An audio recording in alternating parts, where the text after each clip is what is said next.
करू नका, आमची एसटी तोट्यात आहे, ती खड्ड्यात जाईल. आम्ही सांगितलं करावी लागेल. महिन्याभरापूर्वी तेच लोक आले, म्हणाले साहेब काही झालं तरी ही योजना बंद करू नका. अरे म्हटलं अजब लोक आहे तुम्ही, आधी आले सुरू करू नका, आता म्हणता बंद करू नका. म्हणाले साहेब ही योजना सुरू झाली ना, इतक्या महिलांनी एसटी मध्ये प्रवास करणं चालू केलं की तोट्यात असलेली आमची एसटी फायद्यामध्ये आली.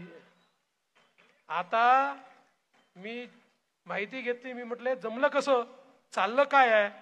माझ्या लक्षात आलं आमच्या सगळ्या लाडक्या बहिणी आता आमच्या भाऊजींना सांगतात तुम्ही घरी बसा, प्रवासाला मीच जाऊन येते, तुम्ही गेल्या तर त्या ठिकाणी दुप्पट खर्च येतो, गेल्यानंतर पान तंबाखू खर्रा मावा काय काय खाता आणि आपला सगळं बर्बादी पैशाची करता. आम्ही अर्ध्या पैशामध्ये पैसे वाचवून या ठिकाणी येतो आणि आमच्या सगळ्या लाडक्या बहिणी आज मोठ्या प्रमाणात प्रवास करतायत. आणि आपण त्यासोबत एक महत्वाची योजना आणली, मुख्यमंत्री माझी लाडकी बहीण योजना. ज्या योजनेच्या अंतर्गत आपल्या महिलांना 1500 रुपये महिना देणं आपण सुरू केलं. योजना आणली, हे काँग्रेसचे लोक, उबाठाचे लोक, शरद पवारांचे लोक योजना होऊच शकत नाही, ही नकली योजना आहे, पैसा जाणारच नाही, हे जमणारच नाही, तुम्ही खोटं बोलताय.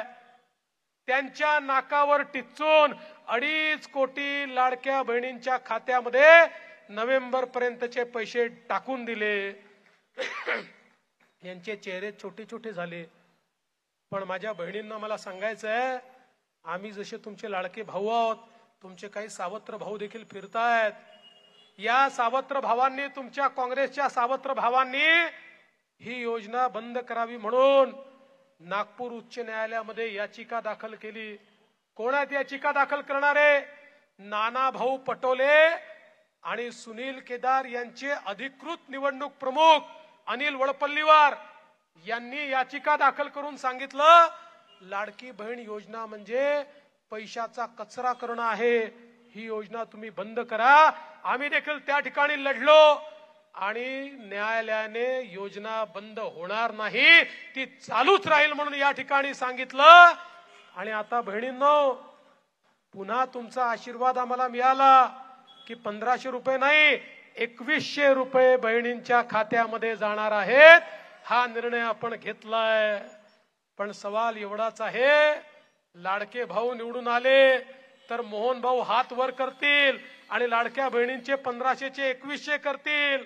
आणि सावत्र भाऊ निवडून आले तर उद्धव ठाकरेंनी तर घोषणाच केली आहे, आमचं सरकार येऊ द्या, युती सरकारच्या सगळ्या योजना बंद करतो. या सावत्र भावांनी या सगळ्या योजना बंद करायचं ठरवलंय. आणि म्हणून मी तुम्हाला विनंती करण्याकरता आलो आहे, आपल्याला या निवडणुकीमध्ये तुमच्या करता काम करणारं सरकार हे द्यायचं आहे. मला माहिती आहे मोहन भाऊंनी सांगितलं या दक्षिण नागपूरमध्ये म्हाडाची मोठ्या प्रमाणात वसाहती आहेत. या वसाहतींचे 2 प्रश्न आहे.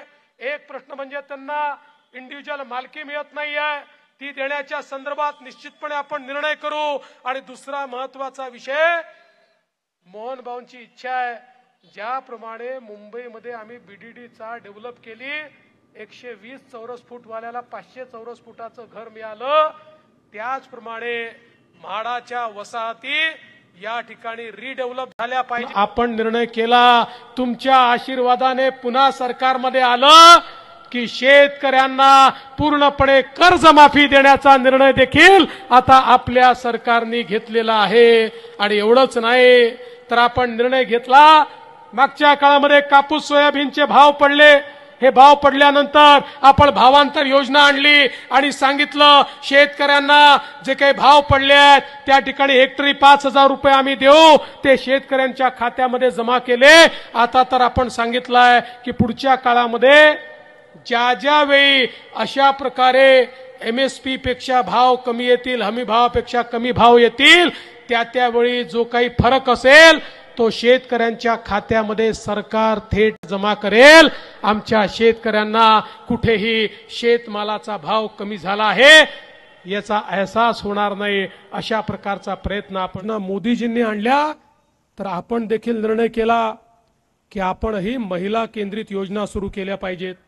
आणि म्हणून पहिल्यांदा लेक लाडकी सारखी योजना आणली की ज्या योजनेमध्ये घरी जर मुलगी जन्माला आली तर त्या मुलीच्या जन्माचं स्वागत झालं पाहिजे आणि म्हणून मुलगी जन्माला आली की 5,000 रुपये, पहिल्या वर्गात गेली की 5,000 रुपये, 7व्या वर्गात गेली की 7,000 रुपये, 11व्या वर्गात गेली की 8,000 रुपये, 18 वर्षाची झाली की 75,000 रुपये, असे 1,00,000 रुपये त्या परिवाराला मिळतील ज्यांच्या घरी मुलगी जन्माला येईल. त्या मुलीच्या जन्माचं स्वागत झालं पाहिजे अशा प्रकारची योजना या महाराष्ट्रात आपण लागू केली.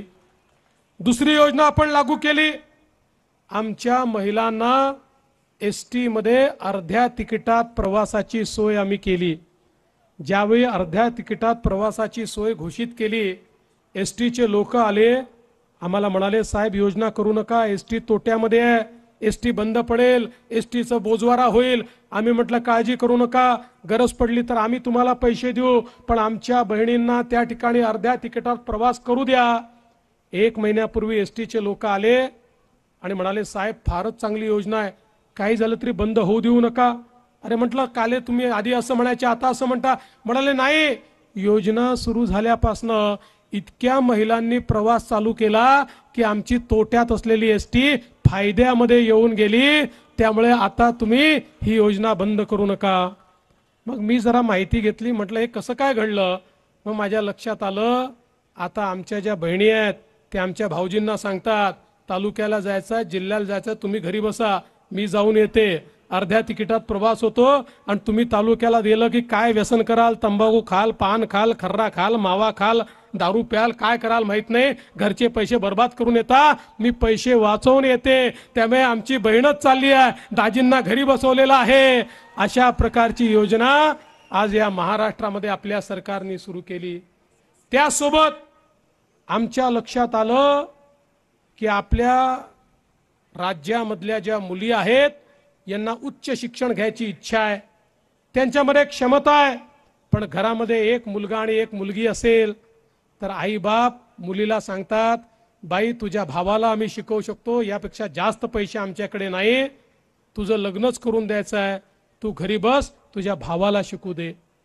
खरं म्हणजे त्या आमच्या मुलीमध्ये सर्व प्रकारचं त्या ठिकाणी होतकरूपणा असतो, पण पैशाअभावी तिला शिकता येत नाही. आम्ही सांगितलं आई वडिलांना की तुम्ही जर तुमच्या मुलीला शिकवू शकत नसाल तर चिंता करू नका, मुलीचे मामा हे मुंबईच्या मंत्रालयात बसले आहेत, ते मामा तुमच्या मुलीला शिकवतील. आणि मुलींचं उच्च शिक्षण आपण मोफत केलं. 2 lakh, 4 lakh, 5 lakh, MBBS, doctor, engineer, कुठलंही शिक्षण मुलींना घ्यायचं असेल 1 रुपया देखील आपल्या खिशातनं द्यावा लागणार नाही. अशा प्रकारची सोय आज मुलींकरता आपण या ठिकाणी केली. आणि त्यासोबत लाडकी बहीण योजना देखील आपल्या सरकारने आणली.